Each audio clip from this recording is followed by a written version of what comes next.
샬롬, 새벽 예배 오신 여러분 주님 이름으로 환영합니다. 찬송가 436장 나 이제 주님의 새 생명 얻은 몸 찬양하겠습니다. 436장입니다.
요한 1서 5장 13절에서 21절까지입니다.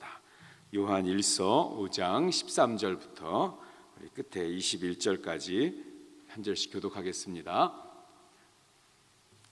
내가 하나님의 아들의 이름을 믿는 너희에게 이것을 쓰는 것은 너희로 하여금 너희에게 영생이 있음을 알게 하려 함이라. 그를 향하여 우리의 가진 바 담대한 것이 이것이니 그대로 무엇을 구하면 들으십니다. 우리가 무엇이든지 구하는 바를 들으시는 줄을 안즉 우리가 그에게 구한 그것을 얻은 줄을 또한 아느니라. 누구든지 형제가 사망에 이르지 아니하는 죄 범하는 것을 보거든 구하라. 그리하면 사망에 이르지 아니하는 범죄자들을 위하여 그에게 생명을 주시리라. 사망에 이르는 죄가 있으니 이에 관하여 나는 구하지 아니하노라. 모든 불의가 죄로 돼 사망에 이르지 아니하는 죄도 있도다.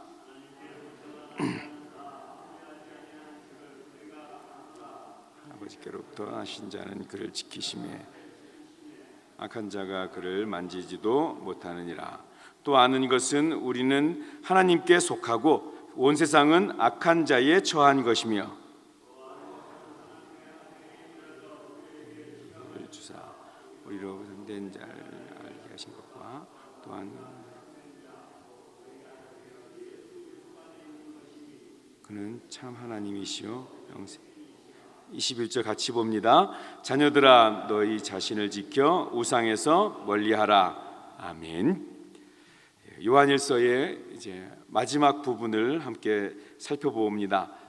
오늘 본문 13절은 요한이 이 성경 말씀을 쓰게 된 목적을 기록하고 있습니다. 내가 하나님의 아들의 이름을 믿는 너희에게 이것을 쓴 것은 너희에게 영생이 있음을 알게 하려 함이라. 예수 믿는 자에게 영생이 있다는 것은 너무나 기본적인 진리입니다.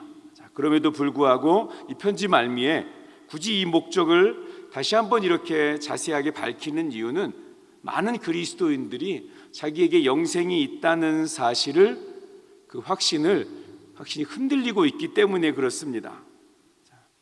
믿는 자, 사랑하는 자, 그리고 이기는 자, 성도가 이렇게 그런 모습으로 살아가야 하는데 믿는 자, 사랑하는 자, 이기는 자로 살아가지 못하고 오히려 세상의 유혹에 넘어지고, 자, 그럼 어떤 마음이 듭니까? 마음이 흔들리고 내가 정말 구원받은 거 맞나? 하나님이 날 사랑하는 거 맞나? 자, 이런 두려움 가운데 빠지게 됩니다.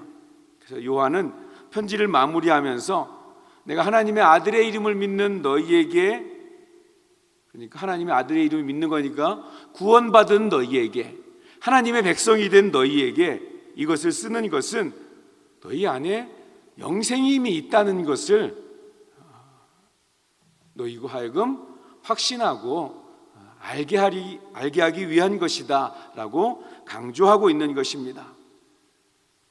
신비한 체험을 하지 못했어도 또 깊은 깨달음이 없어도 사랑의 부족함이 있어도, 여러 가지 힘들고 어려운 환경에 처하고 때로 핍박 때문에 목숨을 잃는 그런 상황이 있다고 할지라도, 연약해서 넘어져도 너희가 예수님을 하나님의 아들로 믿고 그 하나님의 아들 예수가 나의 구세주라는 것을 믿고 있다면 분명히 너희 안에 영생이 있는 것이니까 의심하거나 불안해하지 말고 그 구원의 확신을 가지고 담대하게 살아가라는 것입니다.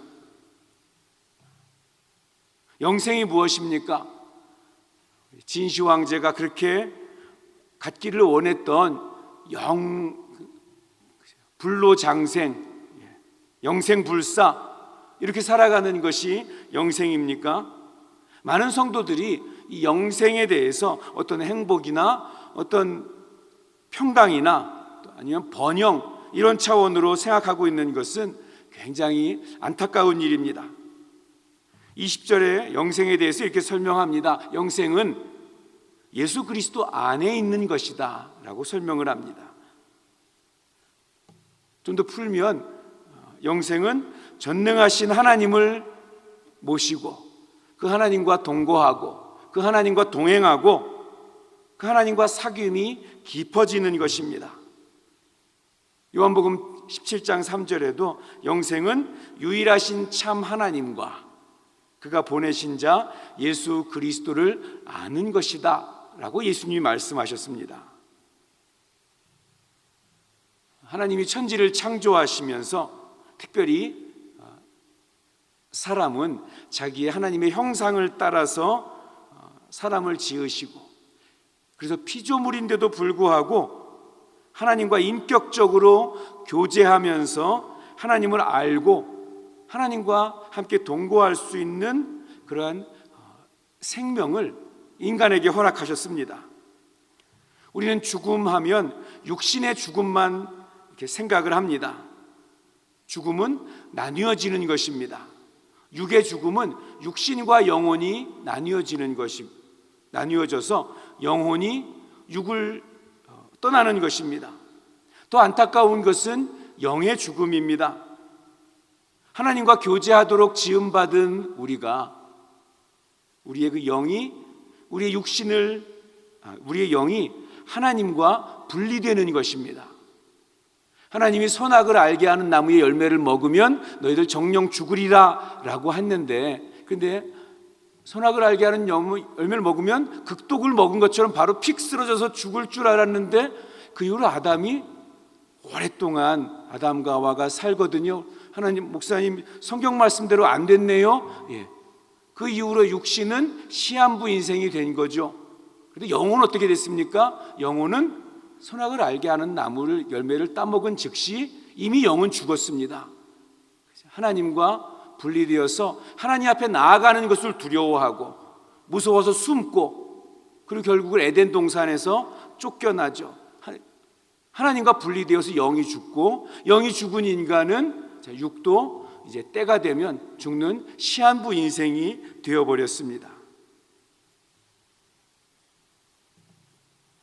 그런데 그런 이 복된 생명을 잃어버리고 사탄의 종이 되어서 생존하는 비참한 처지가 되었는데, 하나님은 이런 인생을 버리지 아니하시고 하나님의 독생자가 친히 육신을 입고 여인의 후손으로 이 땅에 오셔서 십자가의 죽음과 부활을 통해서 그의 택한 백성에게 다시 생명을 풍성하게 주셨습니다. 인자가 온 것은 양으로 하여금 생명을 얻게 하되 풍성히 얻게 하려 함이라.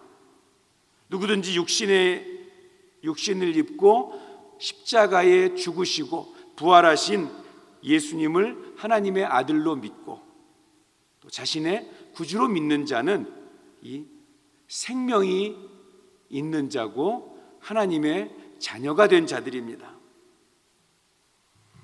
사도 요한은 그 사실을 다시 한번 강조하고요. 그리고 중간에 보면 우리 죽음에 이르는 죄도 있지만 죽음에 이르지 않는 죄도 있다라고 이야기를 하고 있죠. 죽음에 이르는 죄는 다 죽음에 이릅니다. 큰 죄든 작은 죄든 죄의 삭은 사망입니다. 그래서 예수님께서 우리가 죽어야 되는 대신 와서 대신 사망하신 거잖아요. 그런데 사망에 이르지 아니하는 죄도 있다. 이건 무슨 말입니까? 우리가 예수를 영접했기 때문에 우린 더 이상 그 죄로 인해 사망하는 자가 아니라는 것입니다. 그러면 죄도 용서받지 못하는 죄도 또 있죠. 성령을 회방하는 죄. 성령을 회방하는 죄는 뭡니까? 여러 가지를 이야기하는 성령을 회방하는 죄는 하나입니다. 성령이 하시는 일은, 제일 중요한 일은 예수를 주로 고백하게 하는 것입니다. 예수를 영접하지 않는 죄가 성령 회방죄입니다. 이건 용서받을 수 없죠. 당연히 예수를 주로 영접하지 않으니까. 그러니까 내가 예수를 영접하지 않는 것이 성령의 회방죄지만, 또 무서운 것은요, 내 행실 때문에 사람들이 예수 믿지 말아야지라고 생각하는 거. 여러분, 그게 얼마나 무서운 죄인지 아시겠죠? 그것도 성령 회방죄의 하나가 되겠죠. 좀 너무 안타까운 게, 예수 믿으면 가끔 그런 소리 지금도 들어요. 예수 믿는 사람한테 사기당해서 나 예수 안 믿을 거야. 예수 믿는 사람이 나한테 준 그 상처 때문에 나 절대 교회 안 나갈 거야. 여러분, 그 사람은 그 사실을 모르고 자기 신앙생활 잘하고 있다고 생각할지 모르지만, 나중에 하나님 앞에 갔을 때 너 때문에 내 주위에 있던 누군가가 하나님을 믿는 거, 예수를 믿는 걸 거절했어요. 넌 성령 회방죄야. 이런 말 들게 됐다면 얼마나 무시무시합니까? 우리의 행동이, 여러분, 우리가 사랑의 사람이 되어야 되는 이유가 또 하나 이렇게 있어요. 자, 그러면서 우리 14절부터 17절까지는 기도를 언급합니다. 왜 구원의 확신을 쭉 얘기하다가 갑자기 기도의 확신을 이야기할까요? 예수를 믿어서 영생을 얻었는데, 그런데 부족하고 또 여러 가지 상황이 힘들고 또 어리석고 못나서 다시 또 우리가 죄를 짓게 되는, 또 넘어지고 주저앉는 그러한 일들이 생기게 됩니다. 그런데 그때 구원의 확신이 있는 너희가, 하나님의 자녀인 너희가 거기서 주저앉아서 낙심하여 있지 말고 담대함으로 아버지께 구하라는 것입니다. 하나님 앞에 기도하여서 다시 죄를 용서받고 새로운 힘을 얻고 내 안에 생명이 있다는 거 다시 한번 확인하고, 그래서 구원의 확신, 하나님의 자녀된 삶을 다시 담대하게 살아가라는 거예요. 기도의 응답을 통해서. 그 다음에 이 성경에 기록된 대부분의 서신서가 우리 끝맺을 때는 우리 무난하고 격려하면서 끝이 나잖아요. 근데 오늘 요한 1서는 자녀들아 너희 자신을 지켜 우상에서 멀리하라 라는 당부로 마무리를 합니다. 우상이 무엇입니까? 하나님이 계셔야 될 자리에 내가 원하는 것, 물질이나 또 권세나 또 더 결국에 나 자신을 올려놓는 거죠.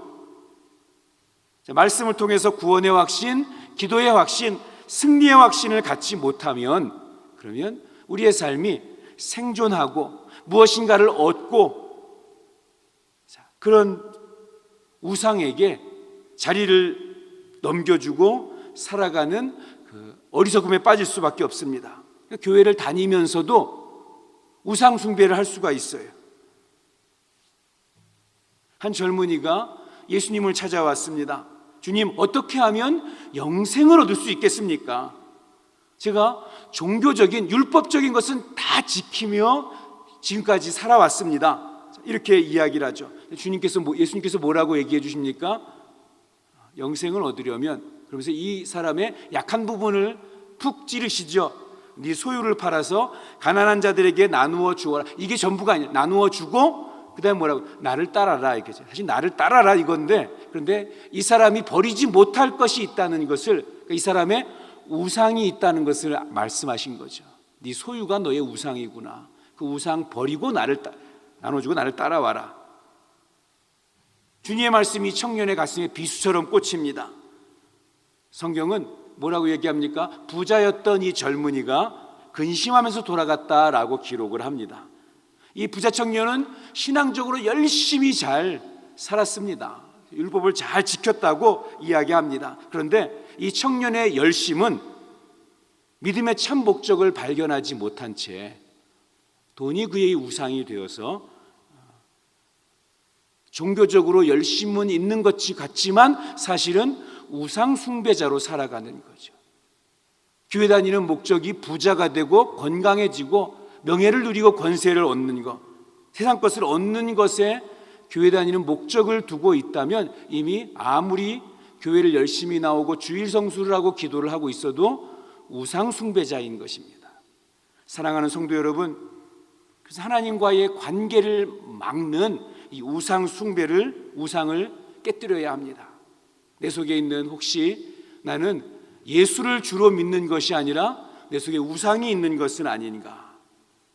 또 예수를 구주로 믿지만 시시때때로 예수님의 자리에 다른 것을 올려놓으려는 준비를 하고 있지 않은가? 예수님의 말씀에 우리 부끄러운 모습을 보인 이 부자 청년이 되지 마십시오.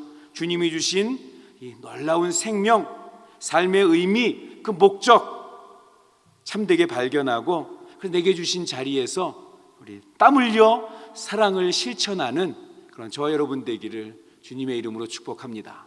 기도하겠습니다. 하나님 아버지, 요한을 통해서 주신 이 사랑의 서신을 저희가 받았습니다.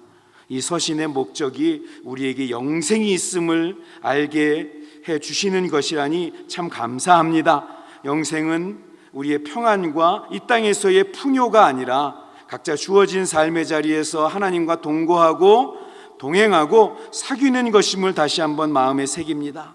허상을 쫓았던 이 부자 청년의 어리석은 실수를 반복하지 않게 하시고 허상이나 우상이 아니고 주님이 주신 사명을 따라서 우리가 이 땅에 살아가는 그 의미와 목적을 잘 발견하고 영생의 기쁨으로 하루하루의 삶을 살아가는 주님의 사람이 되게 하여 주시옵소서.